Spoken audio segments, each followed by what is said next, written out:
ये कहानी एक ऐसी औरत के ऊपर आधारित है जिसका पति जंग में घायल हो जाता है और फिर वो अपनी पत्नी की पर्सनल जरूरतों को पूरा नहीं कर पाता, जिस वजह से वो औरत अपने ही नौकर के साथ अपनी जरूरतों को पूरा करती है। अब इसके बाद कहानी में आगे क्या होता है ये हम आज की इस एक्सप्लेनेशन में देखने वाले हैं। पर दोनों की शुरुआत में हम कुछ लोगों को देखते हैं जो एक खदान में काम कर रहे होते हैं। तभी अचानक वहाँ एक धमाका होता है और ओलिवर नाम का एक आदमी जो उस खदान में काम करता था वो उनकी मदद के लिए भागता है और लोगों को बाहर निकालता है। और उनमें से टैडी नाम के एक आदमी की मौत हो जाती है और उसकी डेड बॉडी को उसके घर पहुंचाया जाता है। इसके बाद एक पार्टी में हम कोनी नाम की एक खूबसूरत लड़की को देखते हैं। तभी उसके पास एक आदमी आता है जिसका नाम क्लिफर्ड चैटरली था और वो बहुत अमीर था। अब कुछ देर तक बातें करने के बाद वो दोनों एक दूसरे से इम्प्रेस हो जाते हैं और साथ में डांस करने लगते हैं। लेकिन कोनी के दोस्त डंकन को ये बिल्कुल भी पसंद नहीं आता क्योंकि वो भी कोनी से प्यार करता था। अब इन दोनों की ये मुलाकात प्यार में बदल जाती है और वो दोनों एक दूसरे से शादी कर लेते हैं। और शादी के वक्त वो दोनों ये कसम खाते हैं कि वो दोनों एक दूसरे से हमेशा वफादार रहेंगे और कभी भी एक दूसरे का साथ नहीं छोड़ेंगे। अब उन दोनों की मैरिज लाइफ बहुत अच्छी चल रही थी, पर अगले दिन क्लिफर्ड को सेना में जाना पड़ता है क्योंकि वो एक सोल्जर था। वहीं जंग के दौरान क्लिफर्ड घायल हो जाता है और उसे वापस घर भेज दिया जाता है। आज क्लिफर्ड घर आ रहा था और सभी बहुत ज्यादा खुश थे और उसका वेलकम करने के लिए घर के बाहर खड़े थे।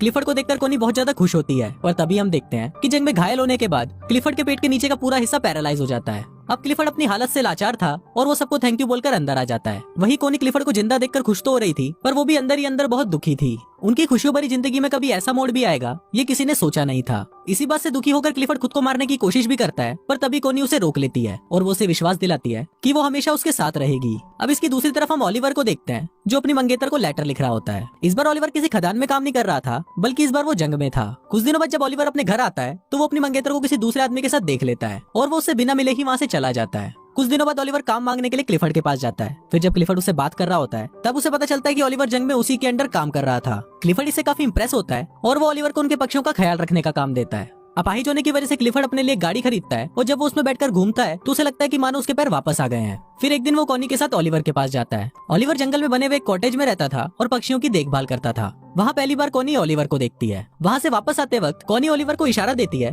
पर ओलिवर उसे समझ नहीं पाता। अगले दिन एक मेड कोनी के पास आती है और उसे बोलती है कि ओलिवर अपने कॉटेज की चाबी मांग रहा है। इस पर कोनी खुद उसे चाबी देने के लिए उसके पास जाती है। फिर जब वो ओलिवर के पास पहुंचती है तो ओलिवर उसे ठीक से बात नहीं करता और उसे बोलता है कि आपको ये तकलीफ उठाने की कोई जरूरत नहीं थी। कोनी को भी ओलिवर के इस बिहेवियर पर गुस्सा आ जाता है और वो गुस्से में वहाँ से चली जाती है। अगले दिन ओलिवर कोनी को एक लेटर लिखता है जिसमें वो अपने बर्ताव के लिए उससे माफी मांगता है। इसके बाद कोनी फिर से उससे मिलने के लिए उसके कॉटेज में जाती है जहाँ ओलिवर अपनी शर्ट उतारकर काम कर रहा था। फिर जब कोनी उसके बदन को देखती है तो उसके भी तन बदन में आग लग जाती है। ये देखकर कोनी खुद को कंट्रोल नहीं कर पाती और वो ओलिवर के पास जाने लगती है, पर तभी ओलिवर भी उसे देख लेता है और अपनी शर्ट वापस पहन लेता है क्योंकि वो कोनी की इज्जत करता था। कोनी को वो जगह बहुत पसंद थी, इसलिए वो ओलिवर को बोलती है कि मैं हर रोज यहाँ पर पेंटिंग करने आऊंगी। इस पर ओलिवर उसे बोलता है कि मैं ये जगह आपके लिए साफ कर दूंगा और मैं किसी और जगह चला जाऊंगा। कोनी उसे बोलती है कि तुम्हें कहीं भी जाने की जरूरत नहीं है और तुम उसे इतना भाग क्यों रहे हो। यहाँ कोनी ओलिवर से गुस्सा हो जाती है और वहाँ से जाने लगती है, लेकिन तभी बारिश आ जाती है, इसलिए वो ओलिवर के साथ उसके कॉटेज में चली जाती है जहाँ वो दोनों आग जलाकर खुद को गर्म करने लगते हैं। पर तभी ओलिवर वहाँ से उठ जाता है क्योंकि वो कोनी के इरादे समझ रहा था। कोनी उससे पूछती है कि तुम मुझसे दूर क्यों भाग रहे हो, तो ओलिवर उसे बोलता है कि मैं तुमसे दूर नहीं भाग रहा, बस मैं डर रहा हूँ क्योंकि अगर क्लिफर्ड को हमारे बारे में पता चल गया तो मेरी नौकरी चली जाएगी। अब क्योंकि ओलिवर ने कोनी को गर्म करके ठंडा ही छोड़ दिया था,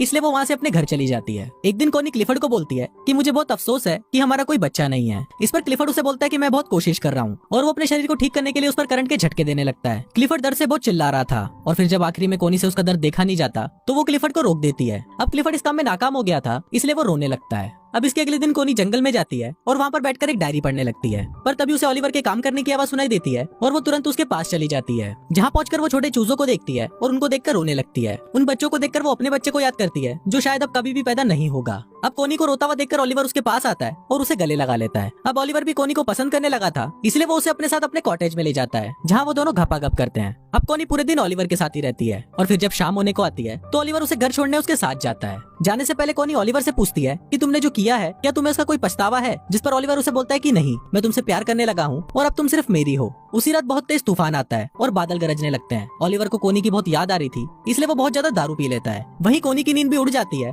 और वो भी ओलिवर की याद में सो नहीं पाती। फिर वो खिड़की से ओलिवर के घर की रोशनी को देखती है और वो खुद को रोक नहीं पाती और दौड़ते हुए ओलिवर के पास चली जाती है और उसे जाते हुए उसके घर की एक मेड देख लेती है। ओलिवर भी वहाँ कोनी का इंतजार कर रहा था और वो कोनी को बोलता है कि मुझे नहीं लगा था कि तुम मुझसे मिलने आओगी। इस पर कोनी उसे बोलती है कि मैं तुम्हें कभी भी अकेला नहीं छोड़ूंगी और फिर वो दोनों वहाँ पर घपाघप करने लगते हैं। एक दिन क्लिफर्ड के घर पर एक पार्टी होती है जहाँ पर डंकन भी आया होता है। फिर क्लिफर्ड देखता है कि कोनी और डंकन साथ में डांस कर रहे हैं और उसे ये देखकर बिल्कुल भी अच्छा नहीं लगता। अगली सुबह क्लिफर्ड कोनी को बोलता है कि तुम्हारे लिए तुम्हारे पति से ज्यादा इंपॉर्टेंट एक बच्चा पैदा करना है। कोनी हमेशा से एक बच्चा चाहती थी और क्लिफर्ड को लगता है कि इसीलिए कोनी डंकन के करीब जा रही है। पर इस बात से कोनी बहुत गुस्सा हो जाती है, जिस पर क्लिफर्ड उसे कहता है कि उसे इस बात से कोई फर्क नहीं पड़ता कि तुम किसी से भी बच्चा पैदा करो, बस वो बच्चा मेरा होना चाहिए। अब इस बात से गुस्सा होकर कोनी ओलिवर के पास चली जाती है और उसके साथ गपागप करती है। एक दिन कोनी को पता चलता है कि वो प्रेग्नेंट है, तो वो इस बारे में क्लिफर्ड को बताती है। क्लिफर्ड ये सुनकर बहुत खुश होता है और वो कोनी से उस आदमी का नाम पूछता है, पर कोनी उस आदमी का नाम उसे नहीं बताती। एक दिन क्लिफर्ड ओलिवर से मिलने उसके पास जाता है और वो कोनी को भी अपने साथ चलने को बोलता है। अब वो दोनों जा ही रहे होते हैं, पर तभी ओलिवर पीछे से आता है और वो कोनी को किस करने लगता है। अब ये दोनों किस कर ही रहे होते हैं, पर तभी क्लिफर्ड कोनी को आवाज लगाता है। दरअसल क्लिफर्ड की गाड़ी कीचड़ में फंस गई थी। तभी वहाँ पर ओलिवर आता है और वो उसकी गाड़ी को धक्का लगाने लगता है, पर इसी दौरान वो जोर जोर से खांसने लगता है। दरअसल ओलिवर जब खदान में काम करता था तो उसके लंग्स खराब हो गए थे। अब फाइनली ओलिवर उसकी गाड़ी को कीचड़ से निकाल देता है और खांसता हुआ वहाँ से चला जाता है। थोड़ी देर बाद कोनी ओलिवर के पास आती है तो ओलिवर उसे गुस्से में बताता है कि उसने 12 सालों तक उनकी खदानों में काम किया